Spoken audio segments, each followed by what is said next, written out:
3, 2, 1.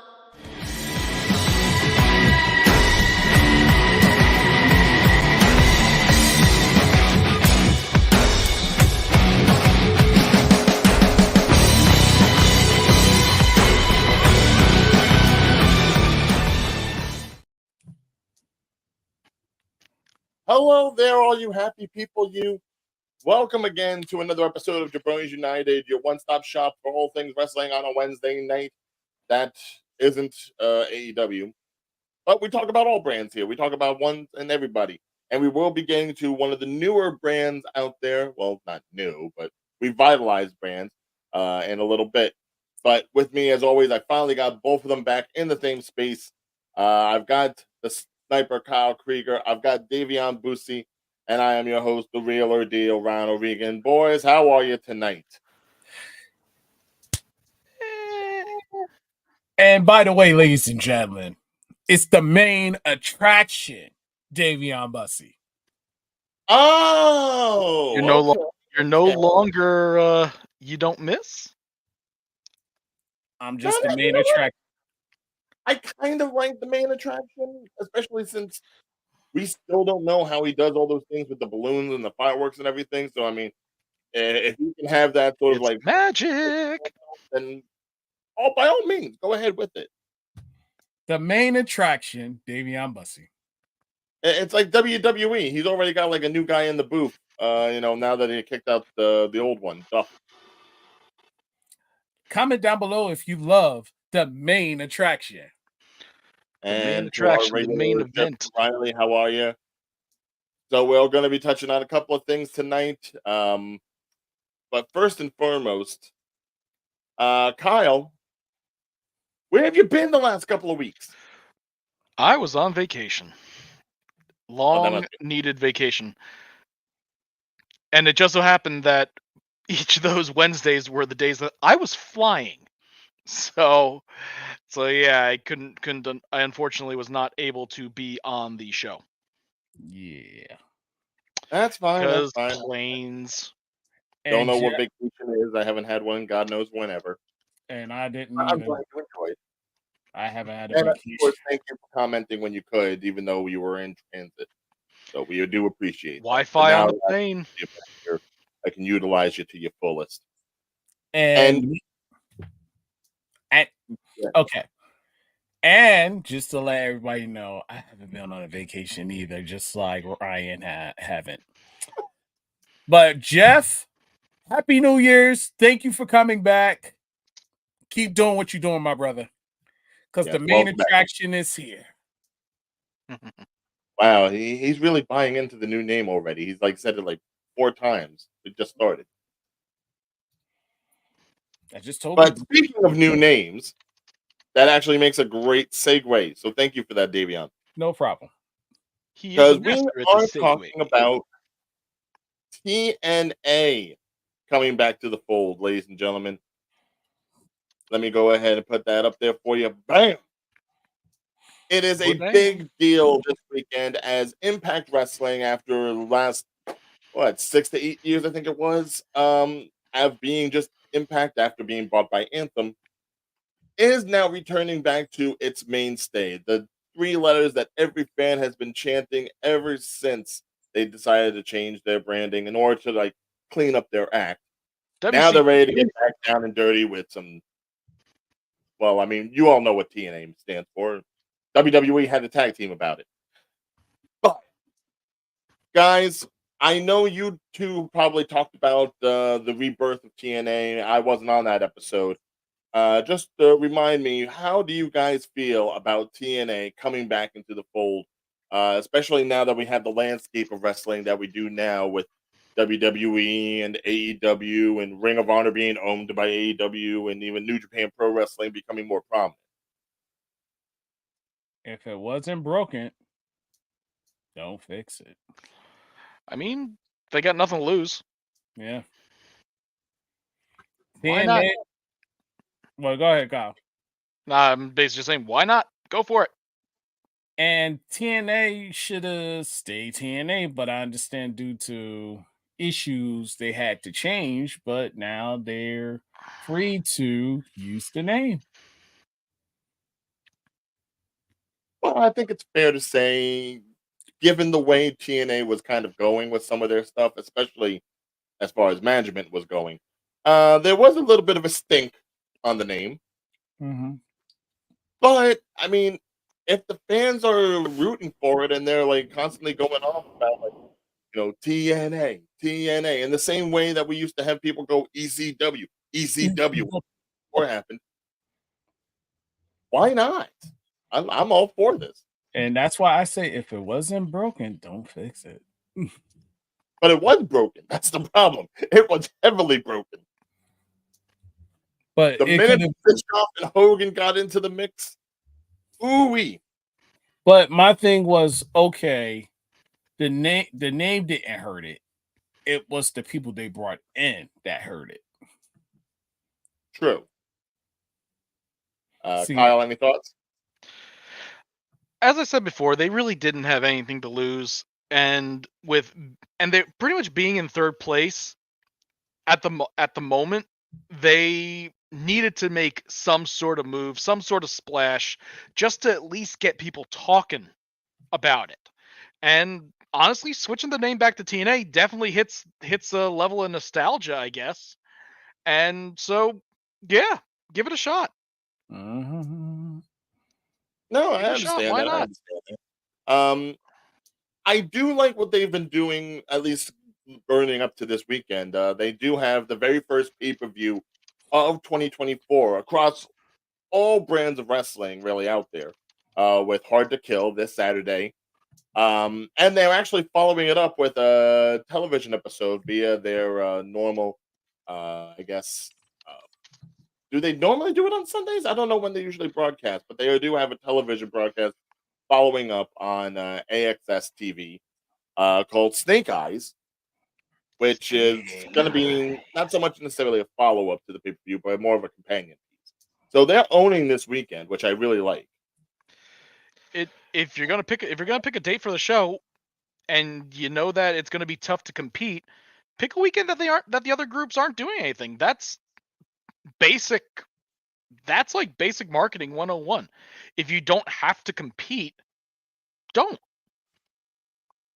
Yeah, it works out perfectly for them because Royal Rumble isn't until the end of the month, and AEW isn't doing another pay per view until March at this rate. So, yeah, take advantage of where you can. Mm-hmm. Now, I do want to show a couple of pictures here because some of the promotional stuff that they've been doing for this big revitalization of the brand, they've actually gone ahead and been reintroducing brand new championships to the current champions of TNA.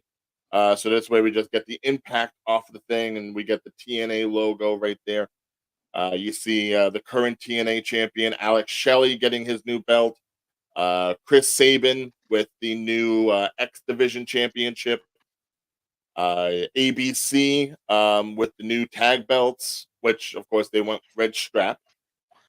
And even Tommy Dreamer with the digital championship. Yep. Which, if you look at these, it's hard to tell them apart. Granted, yes, there is a bit of like a branding that they're really trying to do, where it's kind of like very universal amongst all of them. But I will say, they look brilliant. In fact, look at the digital media one. They do. They definitely look a lot better than the WWE ones. Mm-hmm. Though I wish that there was a little bit. Well, the digital championship has that like circuitry unique design. I like that. Right. That's brilliant. But the other ones, you kind of can't really tell them apart unless you already know like the color scheme, I guess. Because it's like when you see it, you're gonna see the TNA in the middle, and you're not gonna really be able to read the other stuff. So it needs to have some sort of visual something to identification. Yes, exactly. But here's the other kicker, Ryan. I'm gonna stop you. What are they gonna do with the Impact belts? Are they gonna just give them all away, or I figure it's the same thing that it's like the same thing that you do when when any title gets retired. Yeah, they're just. I'm sure they don't have no too many impact anymore. Yeah, and I'm sure they don't have too many extras made. It's like they don't have like a warehouse filled with like 50 of them. I'm sure that there are some extras, and they'll probably sell them on their shop. Or why don't they just But- give it away because it's no more Impact? So you're saying that they don't have an Impact anymore? I guess not, unless you want to say TNA Impact. Impact. Yeah, well, that's what they were doing at the beginning, back when Impact was just the name of their nightly or weekly broadcast. But now, I really think they're just trying to like enforce the TNA brand more so than before. Which, granted, I think, and now after they've had this cleansing, just go with it. You know, I mean, I think back to like AEW and how their belts are like, oh, there's the TNT Championship, the TBS Championship. We basically have to suck up to Turner Broadcasting in order to make belts. And I'm like, there's no need for that. That's fine. Oh, it's like I don't mind having a TNT Championship. They use that as their undercard title. That's fine. If you want to make a branded title, fine. But it's like, as long as there's like a main title or some other titles in addition to that, that's fine. I wanted them to make the digital belt, the digital media belt, a hardcore belt. Would you prefer the 24/7 title? No. Though I will give it this: the 24/7 title is their most unique title on WWE. It is. Everything else is basically just the Jolly Rancher belt. Correct. Fact. That is at least a unique belt. Now, just so you guys understand what's going on here with this weekend, as far as our bets are concerned, which of course, Kyle is our de facto number tracker when it comes to all things predictions wise. He gave it this look. I may have not updated the chart yet from the previous one. No, and that's perfectly fine.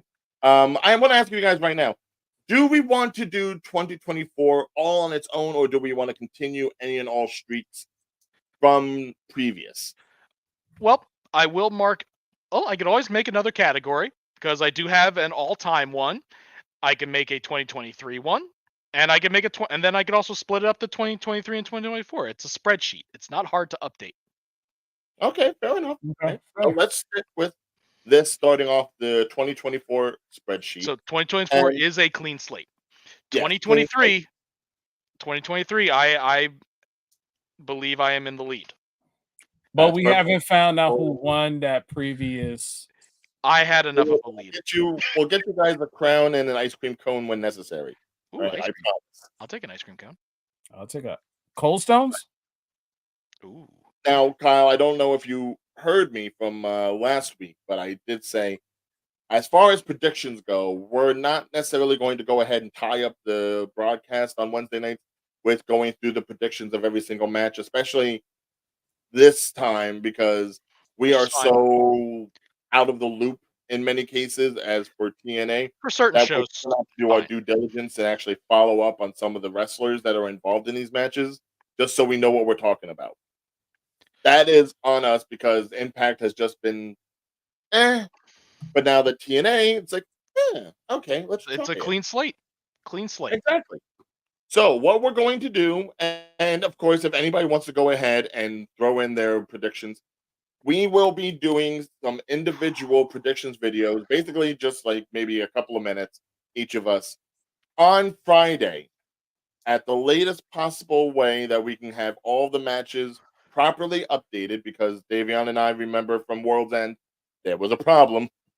There was a lot of problems with trying to do it on Wednesday, and then by Saturday, everything got switched up.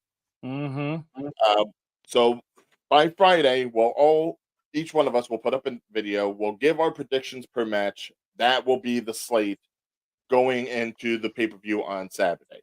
Yeah. All right. 60 days between. Taylor. I'll try to figure that out. Okay, Tyler.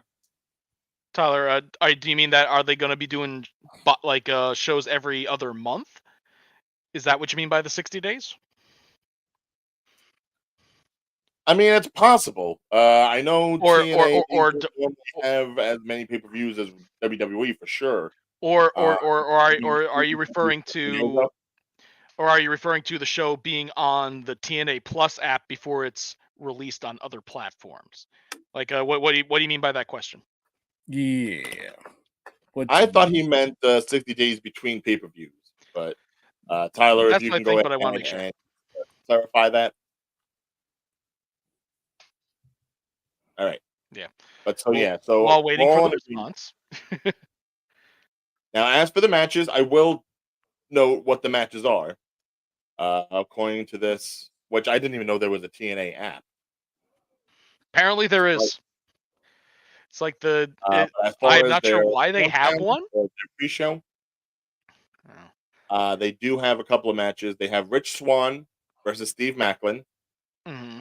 They have TNA Originals, Eric Young and Kazarian, going up against Brian Myers and Eddie Edwards. Okay. And they do have Tommy Dreamer defending his digital media championship against Crazy Steve.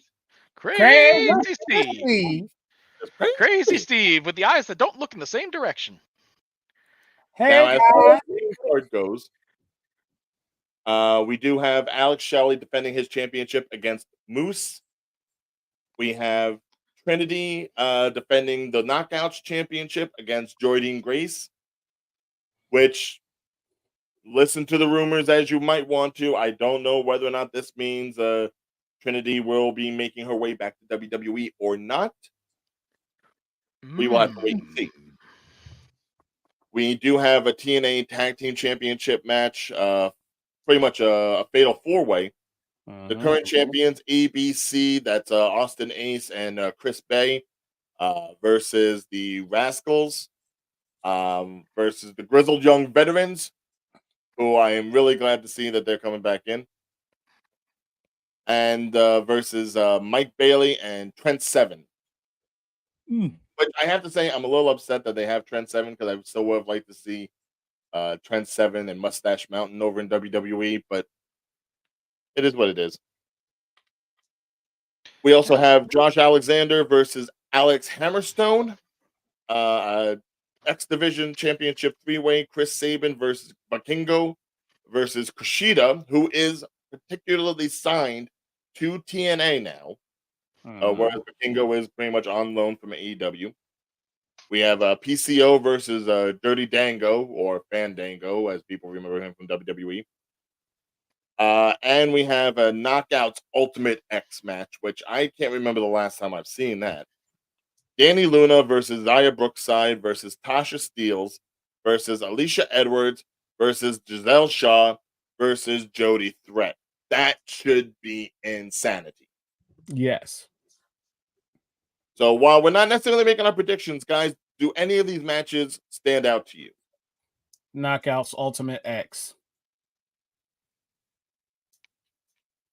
Wow. Okay, 60 days for Bound for Glory. After. All right. Okay. Okay, fair enough. Thank you, Tyler. Thank you, Tyler. But so, yes, which match were you saying? Knockout Ultimate X, the women's match. Yes. Right. I'm going to be quite honest. I don't know half of those women, if most of them. I do. I know majority of them. Do you okay. now? Yes. And Brookside used to be at NXT UK. Yes, that's true. I keep confusing her with Blair Davenport, I think. But honestly, I kind of like what they do. It's like they're putting in as many as they can in a match. So you know what? They get the show bonus. I'll take it. Right. Rather than just having the same two people face off one-on-one or in a triple threat like what AEW does. Right, and of course, time. obviously, the winner of this match will be number one contender for the Knockouts Championship. And mind you, for those of you who may not understand TNA and what the X Division is, the X Division is basically TNA's cruiserweight division, in a sense. And when they do an Ultimate X match, instead of the title being hung on a rope like above the ring and you need like a ladder to get up in a ladder match, They have it suspended by these cross-sectioning straps or wires, kind of similar to like the ring ropes that you have at a wrestling ring. Right. You will have people just like monkeying themselves across that thing, flying off of it, jumping off from one to the other. It is without a doubt You mean like one of you the mean most you mean like that? inconvenient kinds of matches I've seen on any kind of wrestling show. I will And put it's something that TNA does. Ryan, I'm gonna pause Yes. you right there. In layman's terms, think of it as Money in the Bank. I was gonna say because you got the X sign and you have ropes that's connected in the form of an X, and you have an X dangling in the center of that X rope. So people have to fight just to get that X, just like people have to fight to climb the ladder to get the Money in the Bank briefcase. Yeah, I thought you were gonna go with like just like people fight on X that used to be Twitter. I wasn't going that, but that's kind of awesome reference. I have to give you that. So no, but you got to admit, I mean, that would be a great branding concept if somehow they just got in with Twitter or X and just like the platform formerly known as Twitter. Elon Musk needs the good press. Yeah, but this one is more high stakes, high execution compared to the ladder matches, unless somebody be very creative with the ladder. But with the Ultimate X, it's super creative. And when we say super creative, you may have people walking a thin line between death doing crazy moves just to have fans give you that. I mean, give the fans that wow factor. And yes, thank you for Tyler mentioning some of the greatest X Division champions that have ever graced TNA. AJ Styles, Christopher Daniels, Samoa Joe, all of them pretty much cut their teeth on the X Division before becoming TNA champions, before going to other brands, before becoming who they are now. More so, hold on. I don't know, the whole climbing up thing. I mean, it's fine, but you want to? It reminds me of another really. Reminds me of a really dumb TNA gimmick match, the Asylum match. Oh, I forgot about that match. Come on, the Asylum match. Where it's the giant bright red cage that no one can see inside because it's so freaking bright. And the only way out is through this little friggin' hole on the top of the cage. And of course, the cage is like a big pagoda or dome or whatever. And the hole's in the top of the middle. So you got people like climbing like you would on the freaking monkey bars horizontally, trying to get themselves out. Oh, I remember. And they had to get out of that center rectangle, not cube, but the little hole in the middle of it. And it's like you're looking at the people in the match and you're like, all right, well, some of these guys aren't winning. Mm-hmm. It's like, to be fair, we are also talking about a brand that at the time were the only ones utilizing a 6-sided ring. Yeah. Or even better, how about the Elevation X match? Where it was just basically X-shaped scaffolding over the match. Oh yeah, I remember. That was a dumb one. That was dangerous. It's like I get they want to do the wow factor. I guess they want to do this, do like the X climbing up the X gimmick, but they keep trying to do the same darn thing with the letter X, and it's like, I get it, it's unique, but I don't know. I think they could do it better. Why not just make it a ladder? There were only 2 Elevation X. Yeah. Yep, there's only 2, and then they realized how dumb it was. Yeah, but those Asylum matches, those were fun though. Especially if you had someone like Abyss. Ooh. I was like, yeah, he's not getting out of that. He's going. It's like, yeah, Which he ain't gonna be climbing. He ain't gonna be but- climbing up the cage sideways. So the POC is the new Abyss, pretty much. Yes. I mean, I'm sure they're athletic. I'm sure that they can, but not in a reasonable amount of time for a match for it to work in a match. But yeah, I mean, Just it's going to imagine be a Big interesting Show to in a see match like exactly that. how this all pans out, especially now that we've had like WWE on the upturn and you've had enough AEW in the mainstream, for better or worse, in the past year. That now people will be comparing TNA to them, as Tony opposed to Khan needs just to get putting off of it out Twitter. there. So there is something to be said for that. So to everyone at TNA, we wish you good luck this weekend.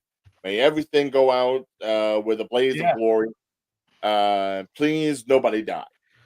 Please. Especially the women match, because please, we don't want no hiccups. Now, speaking of please, nobody die. We should probably go on to our next little conversation piece, which is the Hardys. Yeah. Now, I talked about a particular member of the AEW family, Mr. Jim Ross, last week for his birthday, in regards to whether or not he should be retiring at his age. At this point, I think there is now conversation to be had about whether or not the Hardys themselves should probably take a step back from wrestling. Now, first of all, guys, what are your opinions on the Hardy Boys just in general? Because I've been a decent fan of theirs. I thought their time during the Attitude Era and the Ruthless Aggression Era in WWE was great. The broken Matt Hardy gimmick of TNA of yore, awesome. People still do delete to this day, yes. And their tag team run when they were both on the Indies before they came back to WrestleMania at WrestleMania 33, stellar. That was probably the best that we had probably ever seen the boys on their own without working against people like the Dudleys or Edge and Christian. But what are your thoughts of them right now? I love these guys. They're awesome. They bring back childhood member berries. Oh, there's that man. Member berries. Member berries. Member berries. But I think they need to have one last run and then put the boots in the center of the ring and walk away.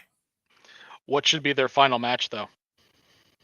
Do you think it should be singles and singles? No, definitely tag match. They definitely need to finish their career on a tag match. All right. So if I was a betting man, if I was a person that I would rather them pull off, I would say since they're AEW, let them have one last run. Stadium Stampede. No. One last match with Edge and Christian. Oh, absolutely. Ooh. In a ladder match. Oh no! Wait, no. Well, it's like, but that's the thing. That's the match that they were that they became known for, like TLC matches. While it would not be a good idea for them to do that. Yeah, no, it would not. But it would be But it would be thematic. I would say a match where you have two of the greatest tag teams, had Edge and Christian come back and unite, and the Hardys come. Matter of fact. And the invasion of the I like that No. I got a better one. No. The end all be all. Too cool. Edge and Christian versus the Hardys in the Hardys compound match. Oh God! Yes, end it all to be. That would be great, and they all just walk into the into the lake at the end. I'll admit that might be the safest way for the Hardys to actually have a final match.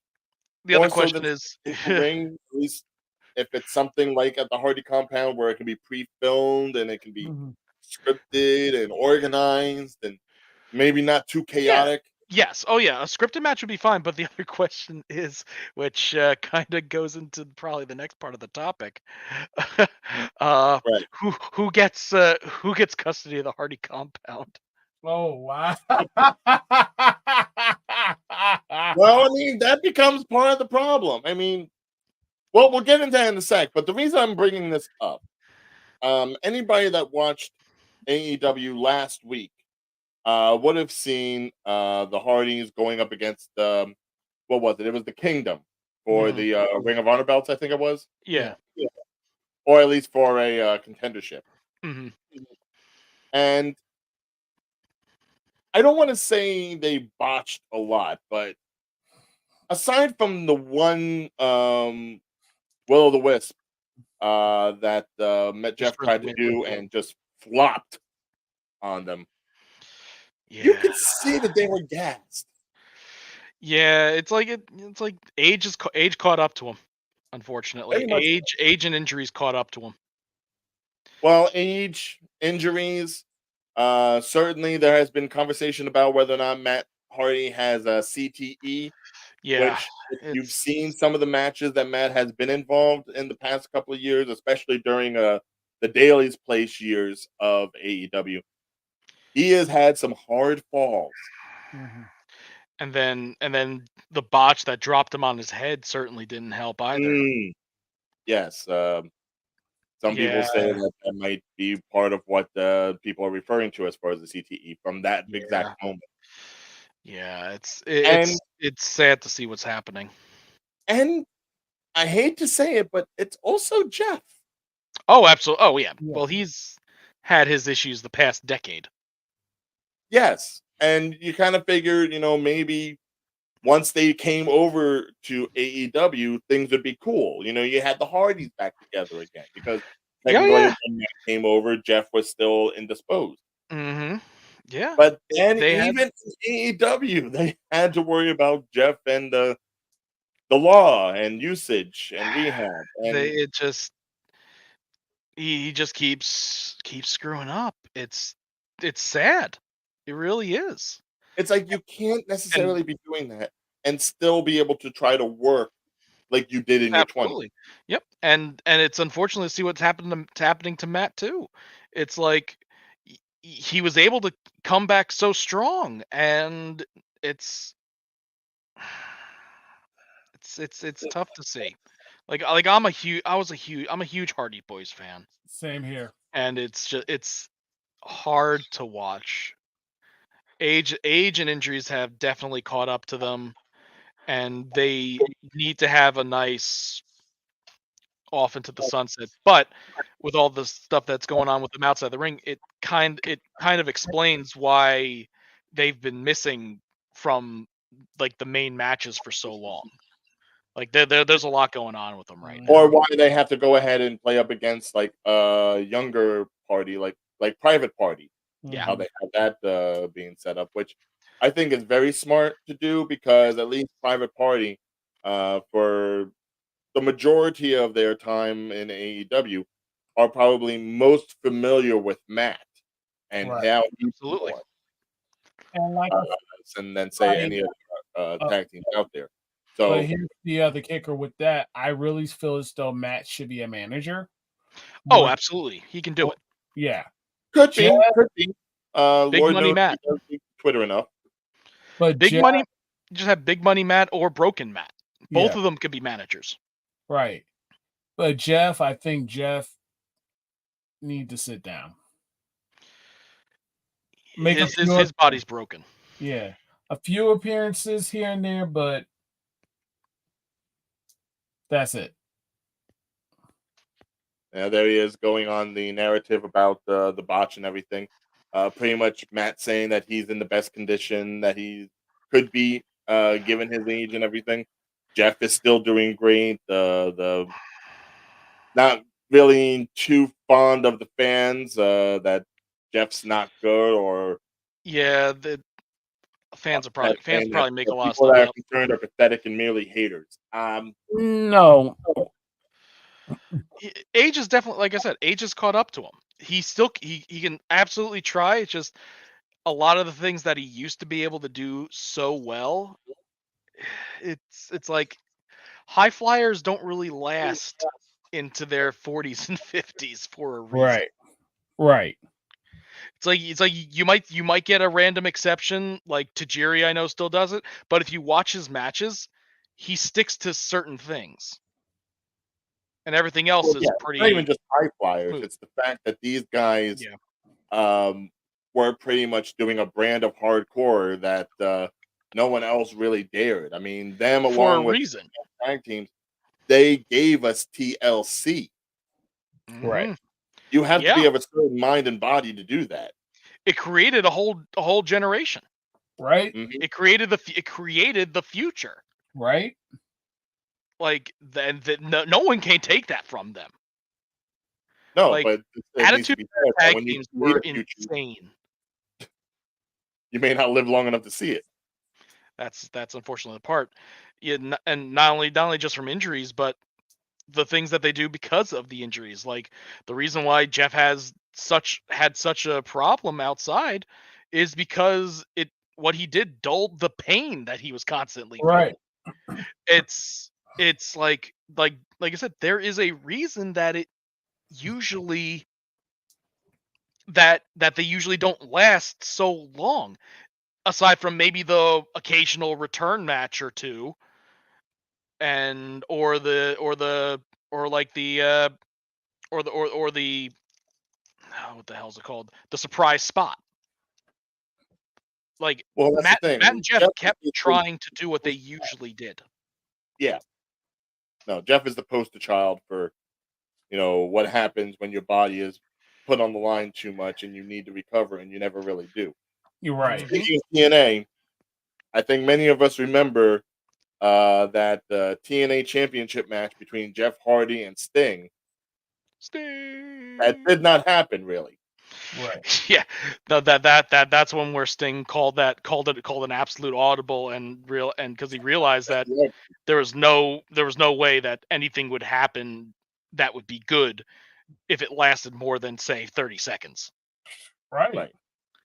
And he was absolutely right in making that call. Now, on the Matt side of things, it could be argued that Matt maybe needs to focus a little bit more on family. Mm-hmm.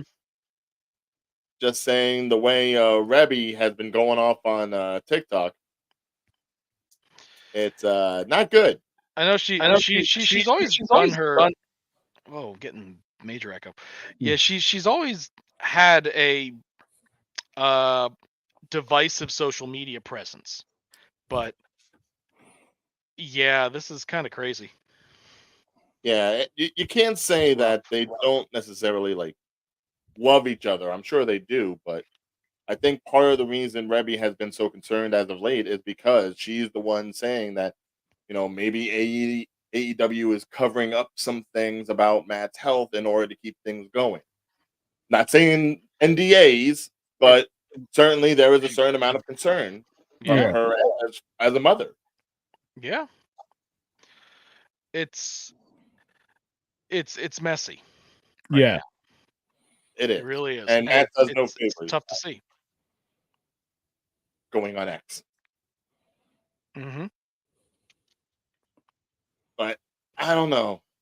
I get that you guys want to go ahead and see like one final run, maybe with the belts. I don't know if it has to be the AEW. Maybe it could be the Ring of Honor. Yeah, or just something. Like something would be fine. And like I said, if they do it, it should be using the cinematic universe that they have, or like Yeah. it's Right. because it's something that can be controlled. You can use a lot of editing. You don't need to put they don't need to put their bodies too much on the line. Mm-hmm. And that would work well for them. And you know what? It would be an appropriate send off, given how given how he basically created the Broken Universe from scratch, Right. and that revitalized his career. So you know what? It's like you can do something like that. Break out into have different sections going into each of each of their characters. Like, have them switch between all the characters again. That would be like kind of like what they did with John Cena against Bray Wyatt. Right. Like they could absolutely do something like that, given the camera and the right given the right equipment and some decent editors. That would be a great send off for them.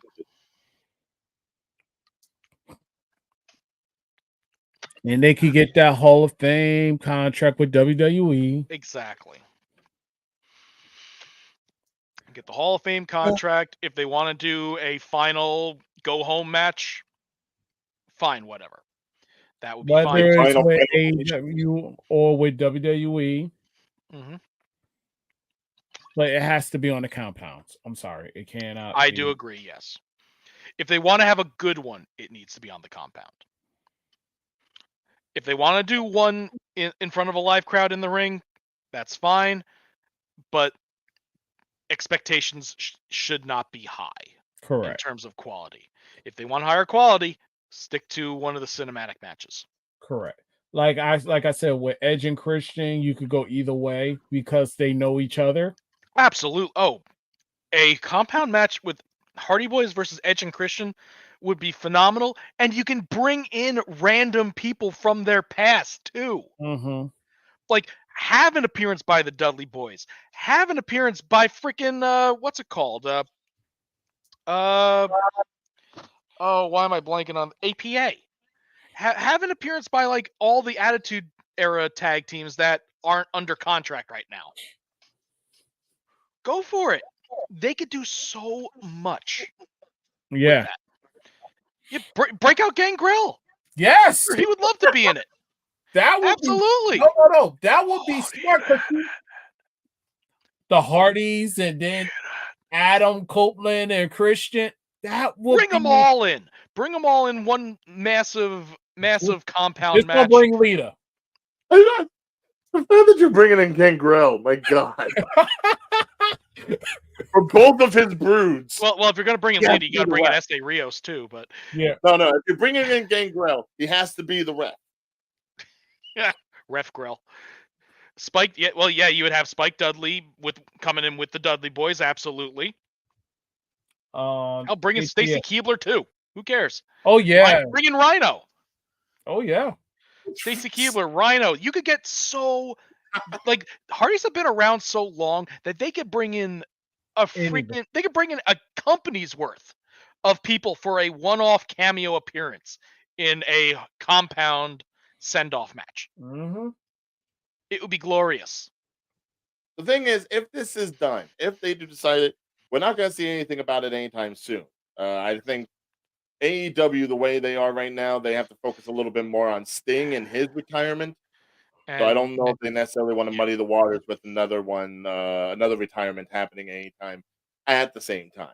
Maybe coming later in the year. And they also need to get Tony Khan off of social media. Yeah. Well, what happened with Tony Khan? Speaking of, moving into our final segment here. Moving on. Okay. He hindered the gender. It's like, I understand you're crazy on social media, but congratulations, you're promoting another company's wrestler. Like, one thing that Triple H does really, really well is he's smart on social media. Tony Khan is not. Basically, he is Trump of wrestling. I wouldn't go that far, but no. he ain't good. Well, no, as far as the social media thing goes. Even then, I wouldn't go that far. Embodiment. No, I like I said, I wouldn't even go that far. You're talking about different tiers here. Yeah. But back to Tony Khan. Yeah. It's like he's not he's on something. Because I understand you want to get your opinion out, but you're running a company. Don't be an idiot. Mm-hmm. It's like what would have happened if you didn't make that post? Nothing. There would be no craziness, no media frenzy, nothing stupid being said, and you wouldn't be promoting freaking Jinder Mahal and somehow making him more popular.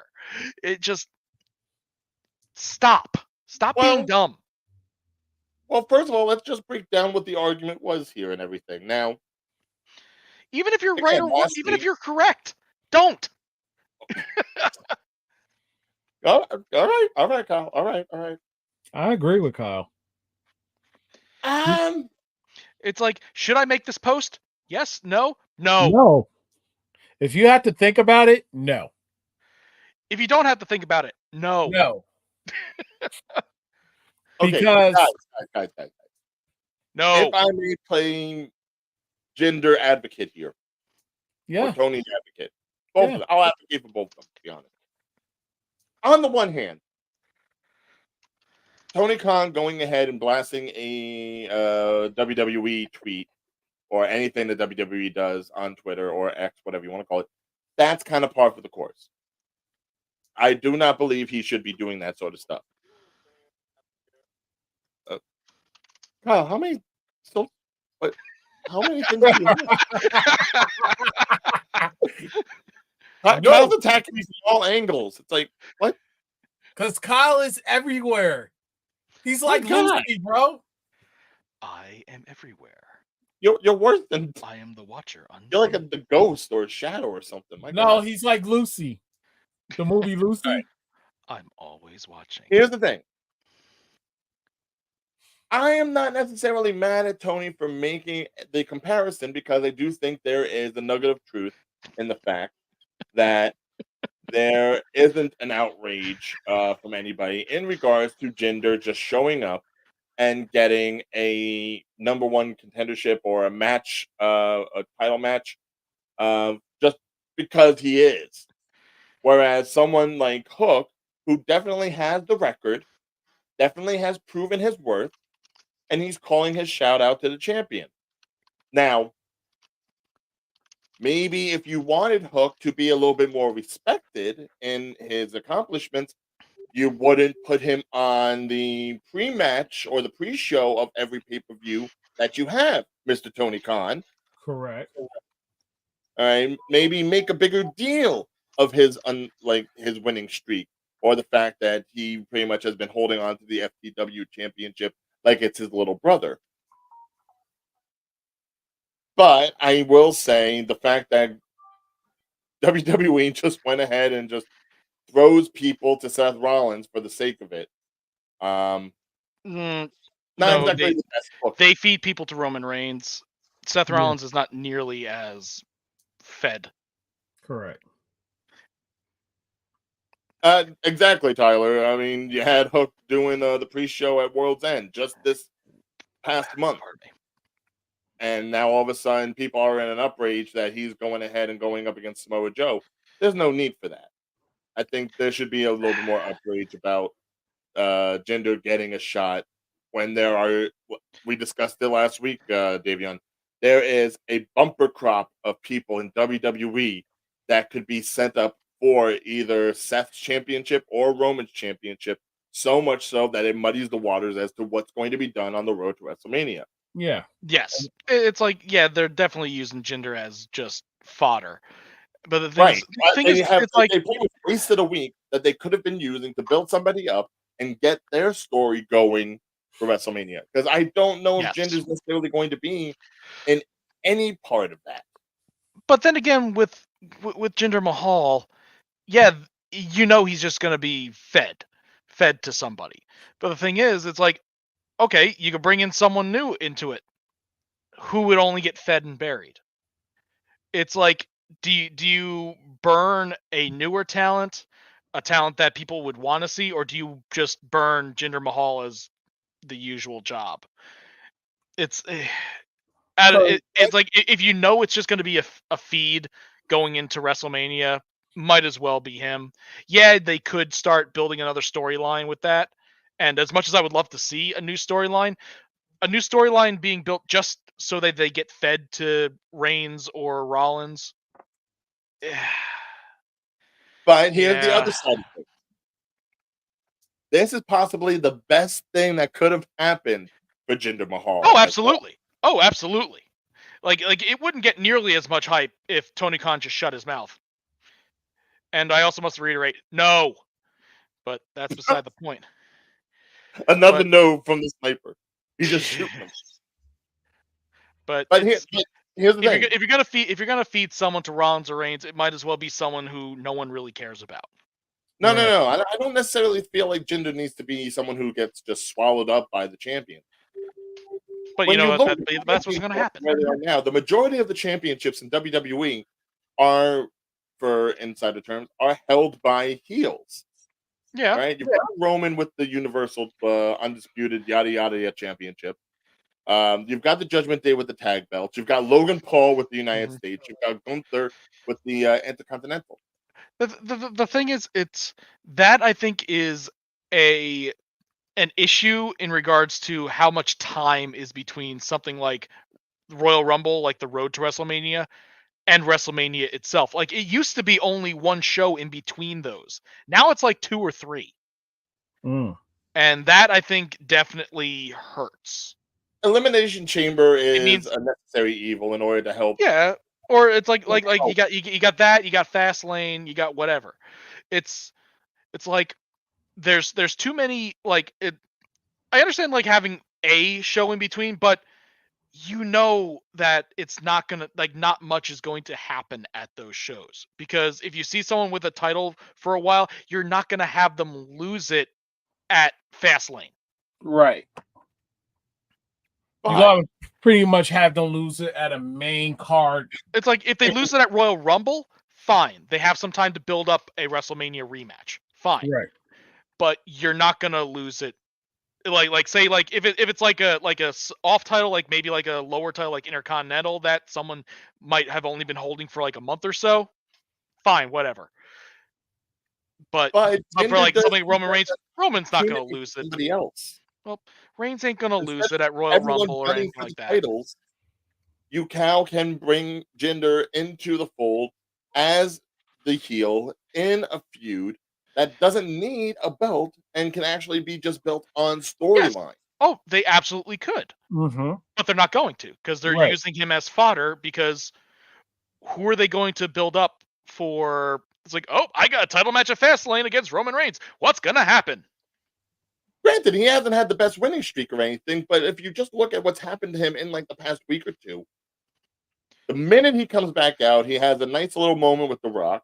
Whatever you think of The Rock's usual setup and delivery is neither here nor there. The fact is, eyes were on Jinder. Yes. Right? And Tony Khan basically put a spotlight on Jinder. He has intensified the spotlight on Jinder. So much so that when Jinder goes ahead and says, who the fuck is Hook? I'm like, yeah, who is Hook? Yeah. Well, it's like, well, Hook. I understand that he's that he's 28-1 in their records, but I don't understand the appeal of him. I know he's Taz's kid, but so it feels like nepotism a little bit. But I understand in the ring he's fine, but his entire character that's his entire character. And that's his entire character is pretty much like a street level Goldberg. Basically. Yeah. It's basically Taz. No, street level Goldberg. Fine, it's a Taz with less grappling. He is not the suplex machine. Don't get me wrong. Like I said, guy has the look, and his matches are decent. It's just there's like no promotion around him. Right. Granted, I hope this starts getting some promotion around him to flesh out his character a bit more. Absolutely. And have that's the thing. It's more a little bit. The things that he's put into are either trying to flesh out his character, like when they tried to pair him with Danhausen, or that I think was a mistake, because Danhausen stole the show. Yeah. Yes. Like Danhausen was great, and unfortunately, the downside about that is that all the attention went to him, and no one really paid attention to Hook. No, of course not. And then you had the rivalry between Jack Perry and him. We're friends. Then he turned, and now he wants the belt. And We saw how all that ended up once AEW All In Wembley happened. That was an aborted storyline right there. Yeah. Just had to use the glass, didn't you, Jack? Yeah, he was. That's why I dumb said move. I blame more Jack than CM Punk on that one.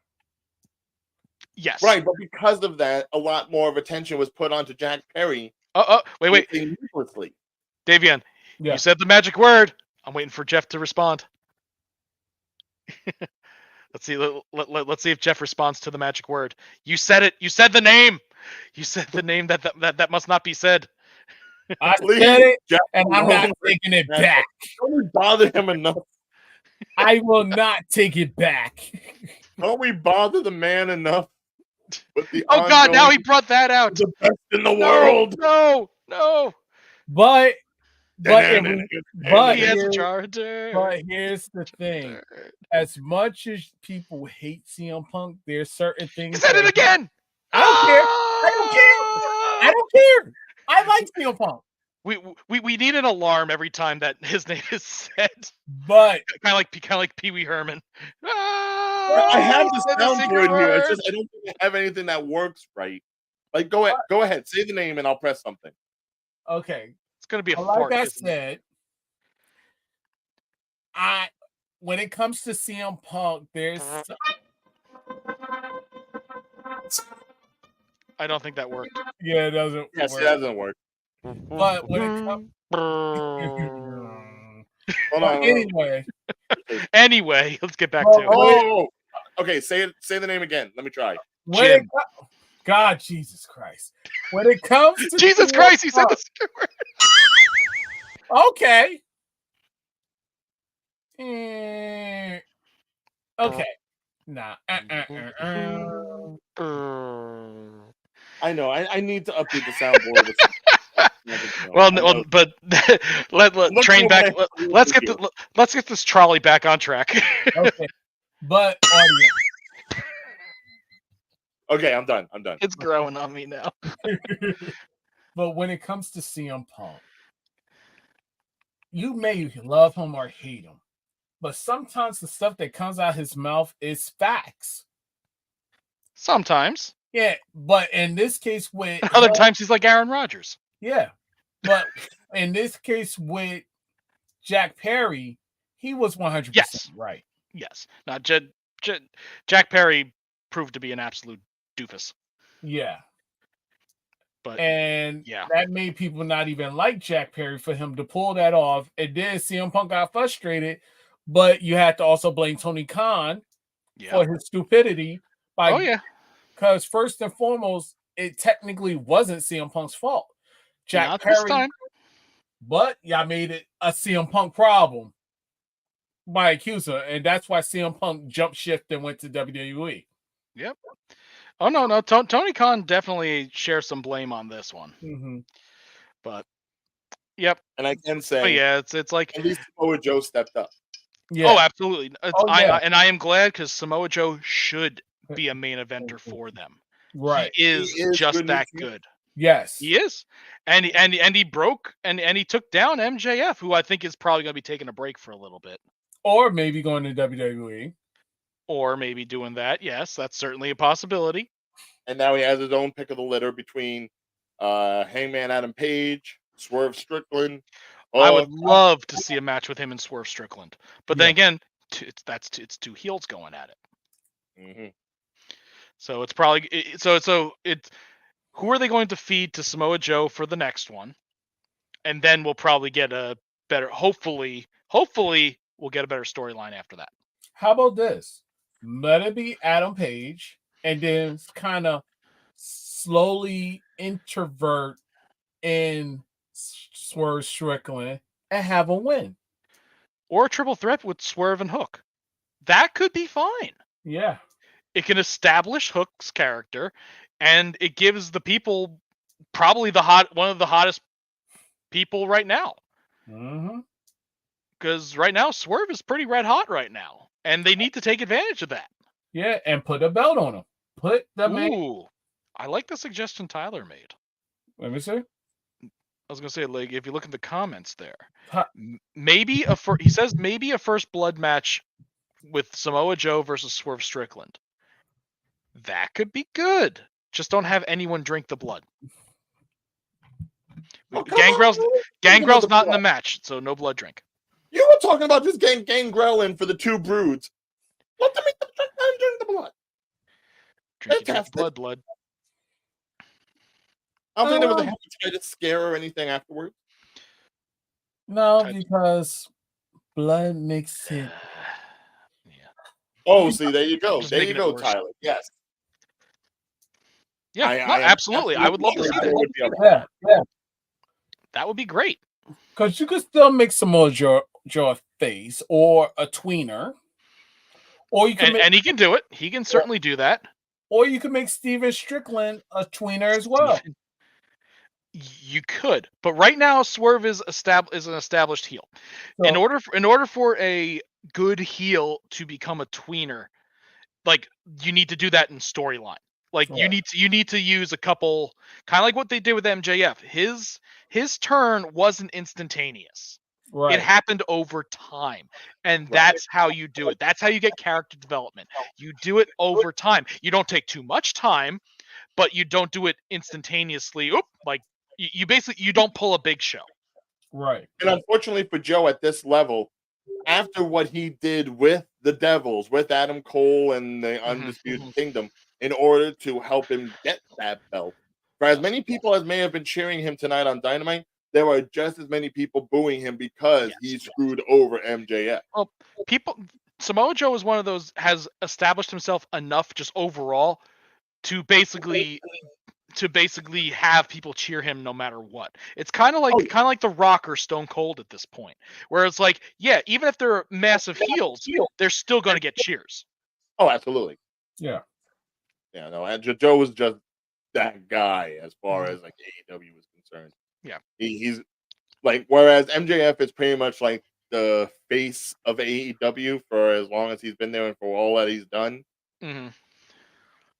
Samoa Joe is, him and Mox are pretty much the well-rounded veterans of that locker room. They are the leaders that have seen all, done all, coming into the fold.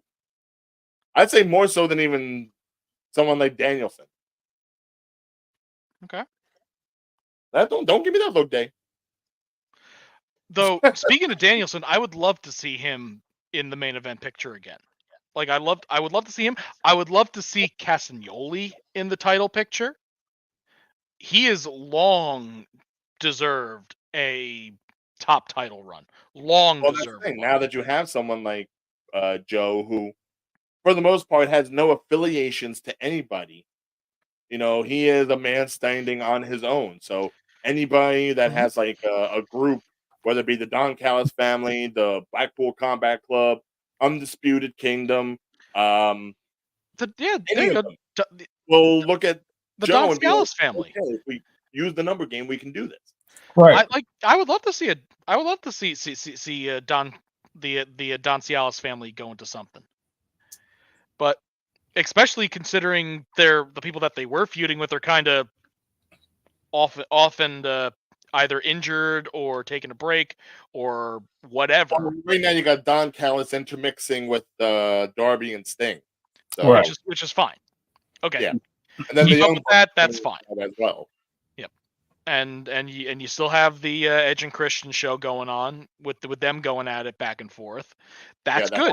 So there are some good storylines going. They just need to utilize them properly. Ooh, what if Joe aligned himself with the patriarch? Will Christian be Joe's daddy? No. No. You'll have a who's your daddy off. Going in as Big Papa. You'll have a daddy off. There could be multiple fathers. All right, we are. No. It's the battle for the custody of Nick Wayne. No. Yeah, I don't think Mrs. Wayne's gonna complain. All right. No. Ryan, it's quit. No. No. Hell no. Flip it. I don't want to see some crap like that. No. Apparently neither does Tyler. Change the topic. Change. And on that happy note, I think we are good for tonight, unless you guys want to bring up anything on your own, or if there's Oh anything yeah, on Dynamite. I got something to say. Okay, go ahead.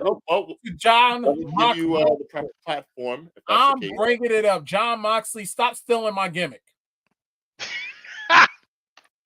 Oh my god! Oh, shut up, Ryan. Break out the picture. Break out the picture. Listen, Ryan. Share the don't have picture. the picture. Someone else bring up the picture. I don't know. No, I don't even know how. What? All right, hold on. Give me a moment. Follow us on social media. We'll have a side-by-side comparison because apparently Davion, who likes to cosplay as Red Hood, is a little perturbed with John Moxley's use of the black mask and red mouthpiece that happened earlier this year. Come on, where is it? Yeah, I have an issue. You have an issue? Here's a tissue. No, it's no tissue. But what are you saying? Like, you're saying Moxley can't cosplay? Not like that. It was the Wrestle Kingdom. I mean, it was fun. I don't care. I don't care. No. All right, here we go. All right, I'll share it. Give me a second. Sorry for taking so long. No, John Moxley. I don't care if I have to put in a match with you, but God, Jesus Christ, don't do that. No, bro. No. I like the way that you're going about it. You were kind of doing like Murphy from Delirious. There you go. Come on, post it. John, thank you. Please, Moxley. Steal his look. Oh my New York Comic-Con 2022 look. Bro, don't. But here's the thing. Day, you actually look like Red Hood. John Moxley looks like Bane mixed up his masks. Yeah, like just more so than when he was using the gas mask in WWE. Yeah, yes. I'd rather him use that than to use my gimmick. Oh my God. Oh. John, please, no. Don't. Oh, Johnny boy, the mask is calling. Don't the face. That's just in. James Gunn signing John Moxley to the DC that guy help me. You play Red Hood. I will not support James Gunn ever again if he does it.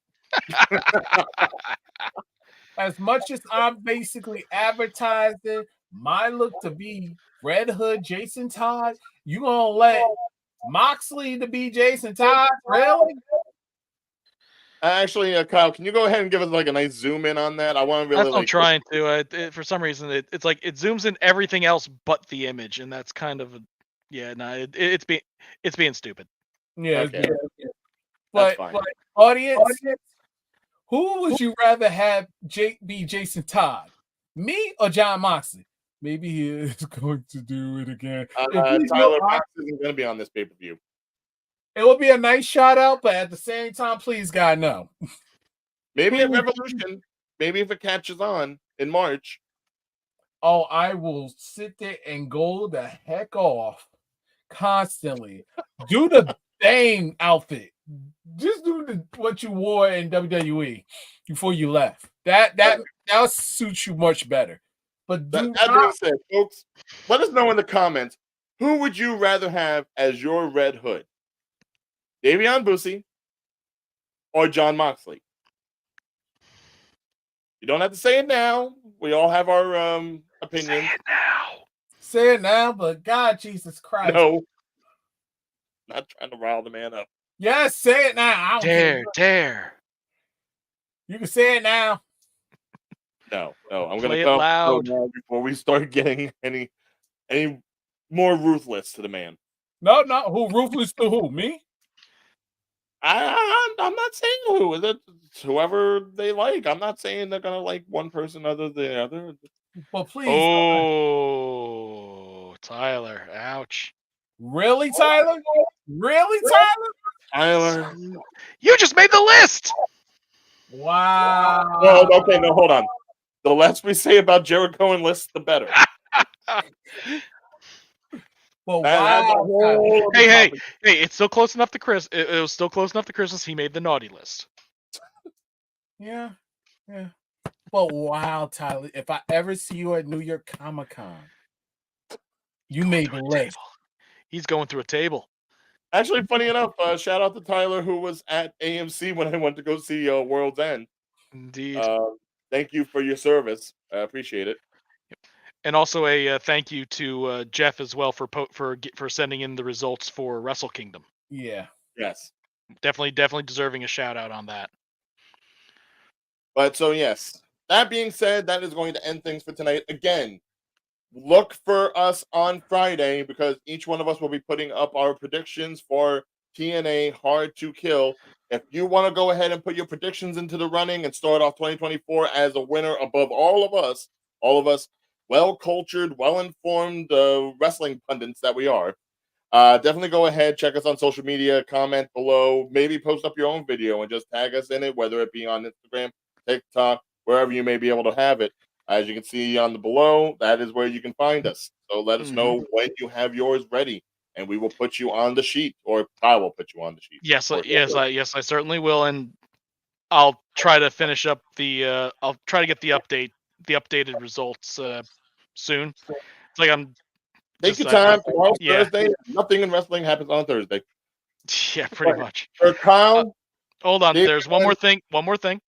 We need to mention Danger Zone that is going to be coming up very shortly. Oh my God, you're right. Yes. We still got time. There's one more thing. Sorry, so, I can't. Ladies and gentlemen, those of you who don't know, this is Stream Punk Combat that the channel is on right now that you're watching us. And aside from wrestling talk that we do on Wednesdays, there is also a great amount of mixed martial arts action that can be found on the channel, not just through the videos that we post, but also through the pay-per-view events or premium live events, depending on how you look at it, that we are also working with. Last year, we put on our first one, which was Danger Zone, which was like 19 mixed martial arts matches that you could all watch for like $10. And it was a blast. You know, people really enjoyed it. We got a lot of positive feedback. So much so that, yes, ladies and gentlemen, we're doing it again. Yes. It's going to be Danger Zone 2 happening next month in February 3rd. That's Saturday. You can go ahead and get back on the trolley and follow a lot of up-and-coming mixed martial artists, fighters, brawlers, kickers, flickers, whatever you want to call them. You can find it on pay-per-view PLE or however we're going to do it. It's still going to be a lot of fight all on one night for one low price. And you are going to want to keep tabs on us. We will have additional information going up. We'll find out how many matches. We'll find out where you can watch, and we'll find out the pricing. But this is your heads up now. The pricing is normally $9.99. The pricing will be normally $9.99 US. However, with our promo code of Danger Zone, you get 10% off, which knocks it down to $9. $9 for a lot of punching. $9 for a lot of blood. A lot. I already gave all my good stuff prior to this. Matter of fact, I'll help you with that, Ryan. $9 for dislocated joints. For $9. Blood. $9 for people in chokeholds passing out. It's a lot cheaper than UFC. $9. $9 for people being slammed up into metal fencing. Or $9 to actually proving that there are the most violent person in the world. And if we get enough buys, if we get enough buys for it, we'll start calling Davion Danger Zone Day.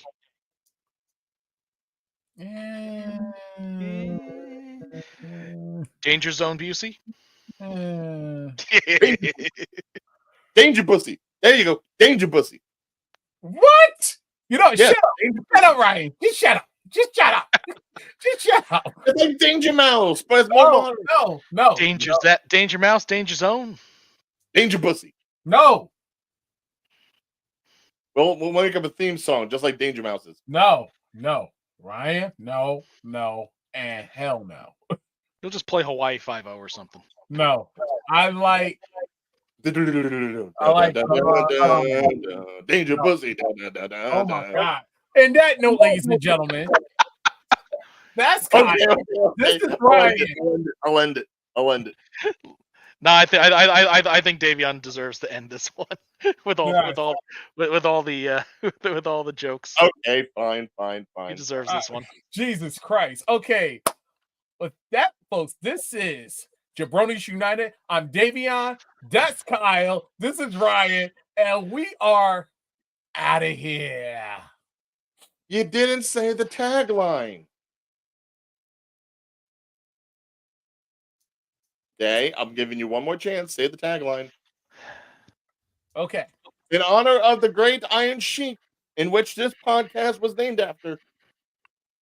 Fucking bullshit. No, not that one. The other one. That is his tagline, though. That was his tagline. That's why I looked That at was you the like, tagline. what? No, I'm talking about the other one, Cheeky Baby, always with You product. go The ahead. main and word. close it out, Ryan. Just close it out. Just close it. No. The trolley has crashed again. I'm done. I am done because he just you messed This me. has been Jabronis United. Stay humble. Stay humble.